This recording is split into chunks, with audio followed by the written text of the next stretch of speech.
हरिओम आत्मीय भक्तजनों, सप्रेम जय श्री हरि।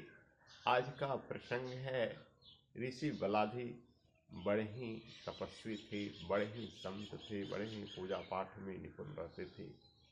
उनके नवजात शिशु की मृत्यु हो गई। इससे वो व्याकुल हो उठे और भगवान के पास गए, प्रार्थना की।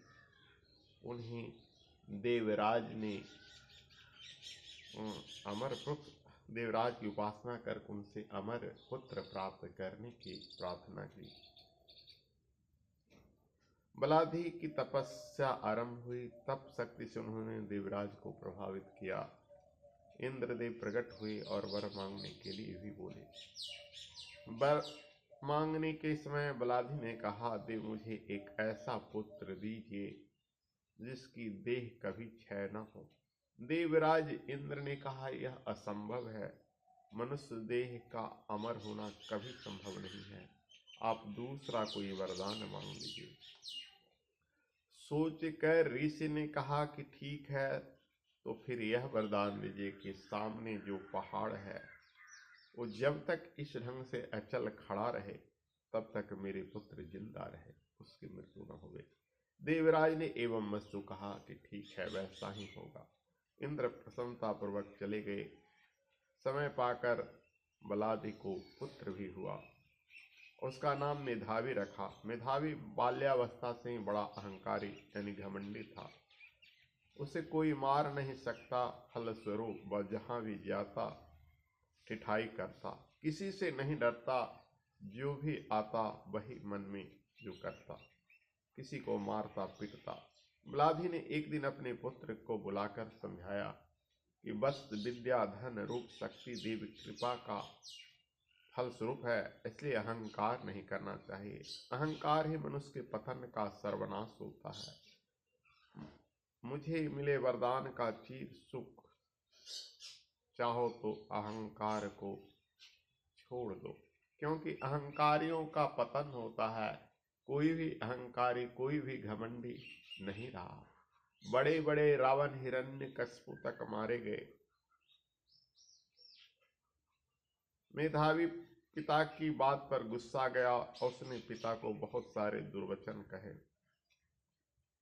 पिताजी वहां से उठकर चले गए। उधर ऋषि धनुषाच से भेंट हुई तो मेधावी ने उनको भी गाली गलौज किया, यानी अपशब्द कहा। ऋषि धनुषाच उसे शाप दे दिया कि तुम्हारी तत्काल मृत्यु हो जाए। किंतु आश्चर्य, ऋषि का शाप बेकार गया। मेधावी हंसने लगा और कहा, मैं तो अजर अमर हूं ऋषि, मुझे कोई मार नहीं सकता।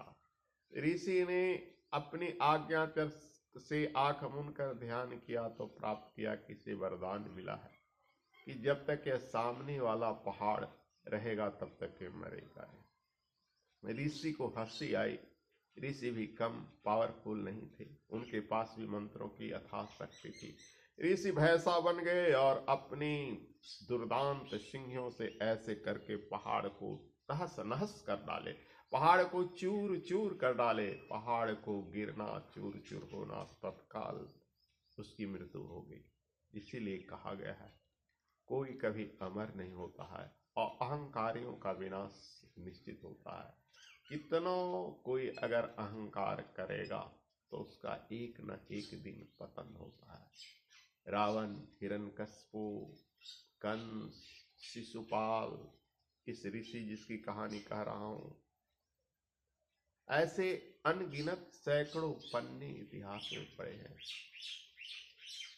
जो अहंकारियों का विनाश करता है।